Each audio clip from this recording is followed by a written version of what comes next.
নবীর নবী বলেন, নূরের নবী বলেন, ও আমার উম্মত, 6 জিনিস আসার আগে তোমরা মরে যেও। 6 জিনিস আসার আগে, 6 জিনিস আসার আগে তোমরা মরে যেও রে। 1 নম্বর, অযোগ্যদের নেতৃত্বের আগে তোমরা মরে যাও।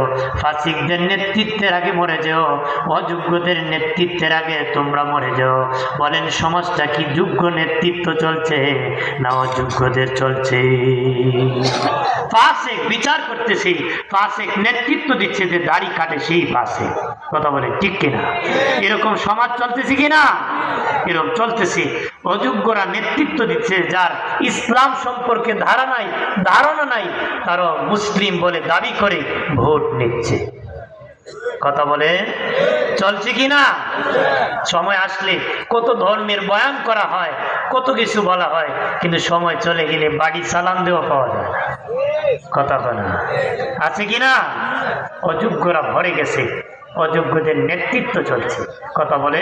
এক ইমাম সাহেব গেছে মসজিদে ইন্টারভিউ দিবে, সেক্রেটারি বলে, হুজুর বলেন তো কিয়ামতের কয়েকটা আলামত। ইমাম সাহেব কয়, কিয়ামতের আলামত এটি। অযোগ্য প্রশ্ন করবে, অযোগ্যরা আলেমকে ফাসিকরা প্রশ্ন করবে, এটি কিয়ামতের আলামত। সেক্রেটারি তো কেপসে ইমুল্লা রাখা যাইতো, প্রথম দিনই আলামত করলে পরের দিন কিয়ামত করে নিল। কথা বলেন না আমার বানের বাবাজি, খেয়াল করেন ভালো করিয়া। নবী বলেন, অযোগ্যদের নেতৃত্বের আগে মরে যেও।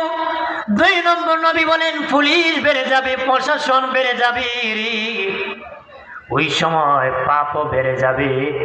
পুলিশ পাপ দমন করবে না, পাপ লালন করবে।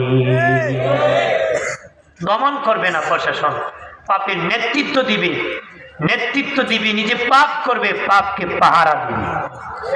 চলছে কিনা সমাজ?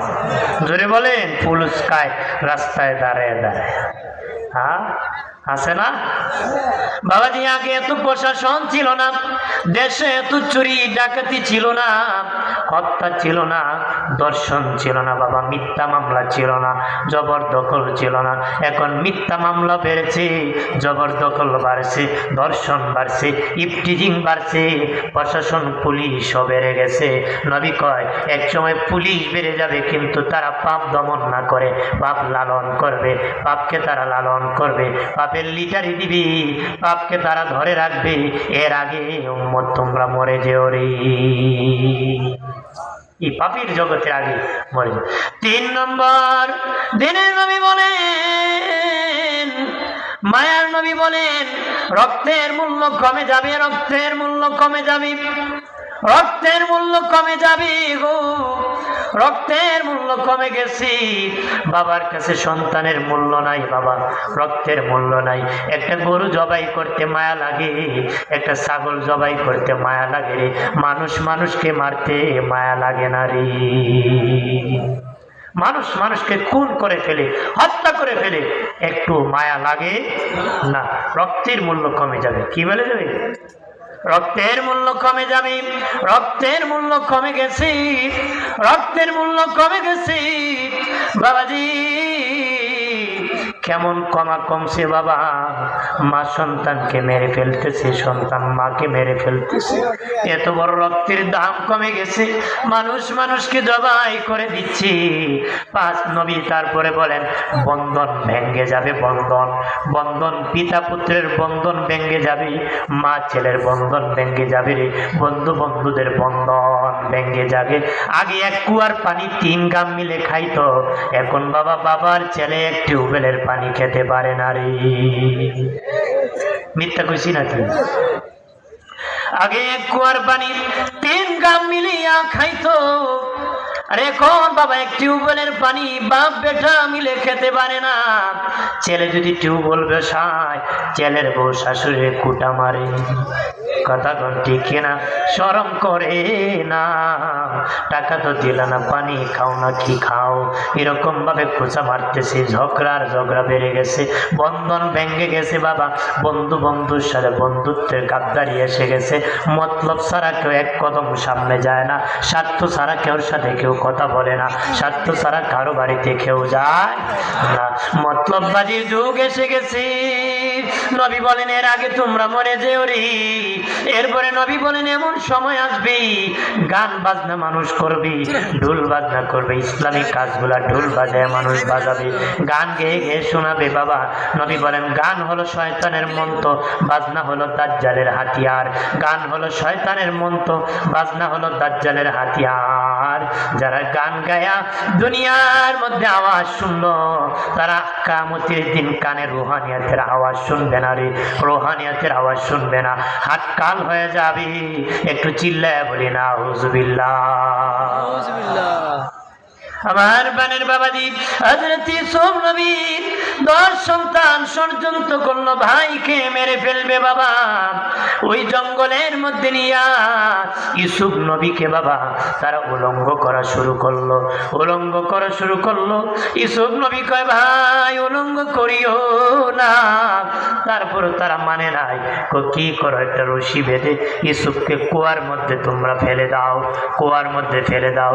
তারা কুয়ার মধ্যে যখন ফেলে দেবে, ইউসুফ নবীকে কুয়ায় যখন ফেলে দিবে, আল্লাহ বললেন জিবরাইল যা যা আমার ইউসুফকে বাঁচাতে হবে, আমার ইউসুফকে গ্রহণ করতে হবে।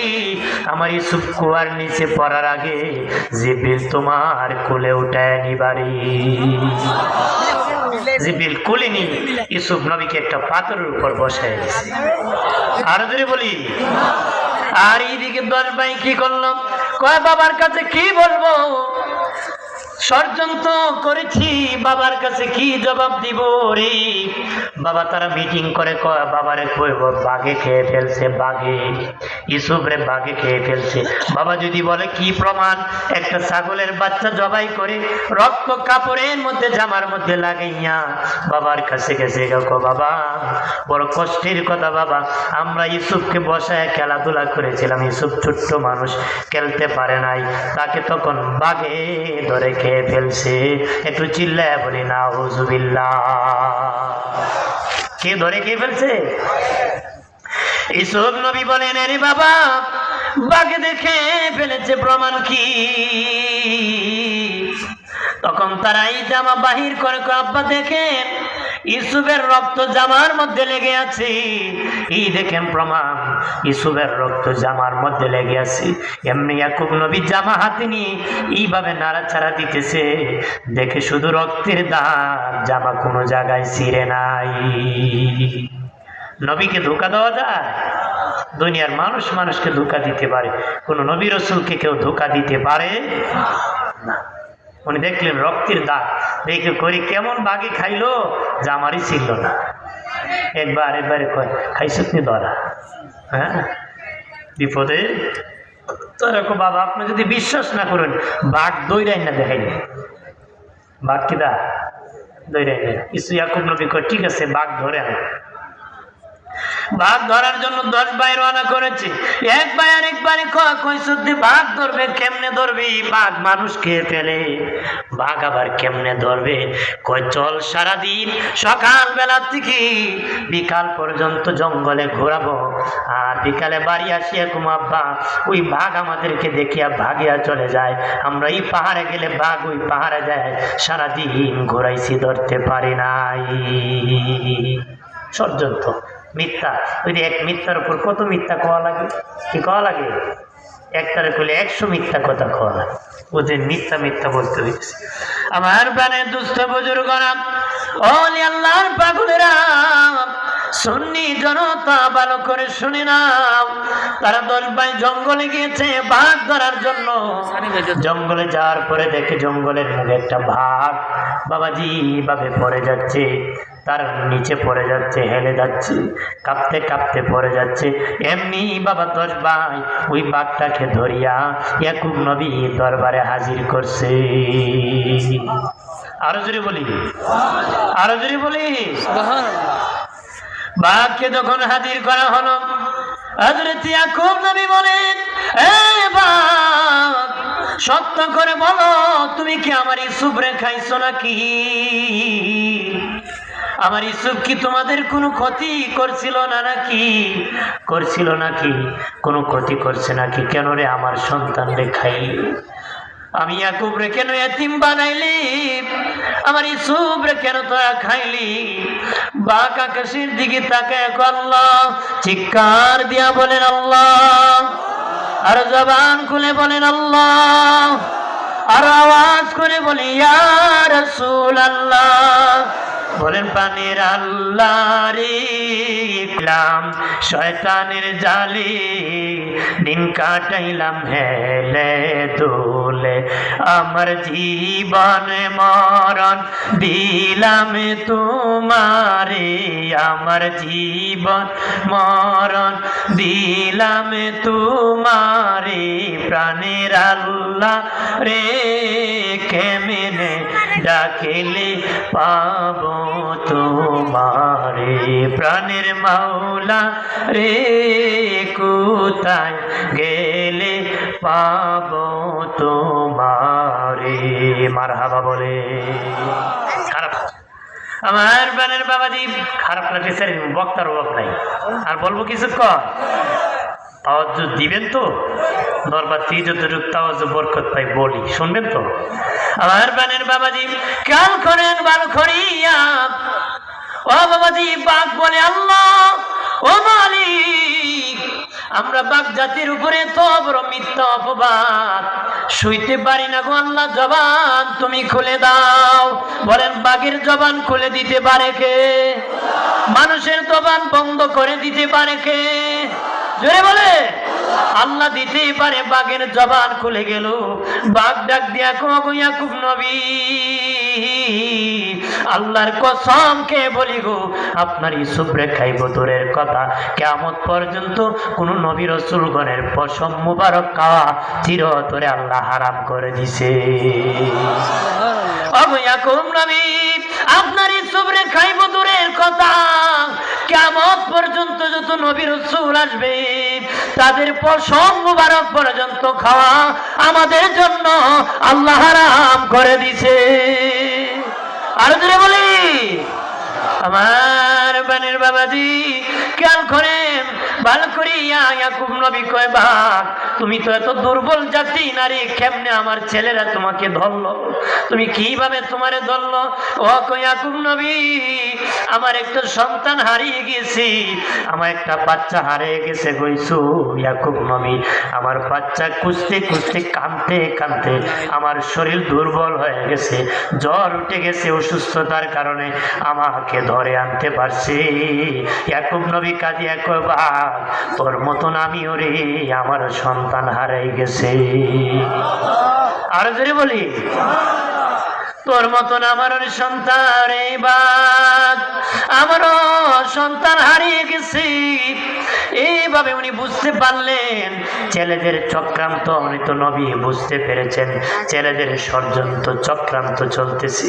এইদিকে বাবা ওই যে কুয়ার মধ্যে ফেলে দিয়েছে, ইউসুফ নবী কুয়ার মধ্যে আছে।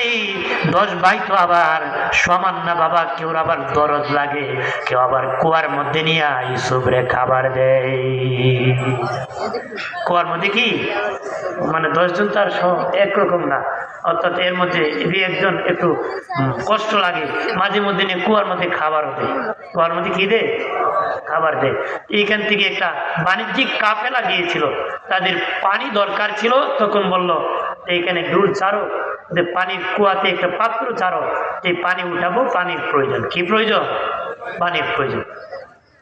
তারা বাবাজি যখন পাত্রই কুয়ার মধ্যে ফেলে দিয়েছে, আল্লাহ বলেন জিবরিল এই পাত্রের মধ্যে আমার ইউসুফ রে বসায় দে। আর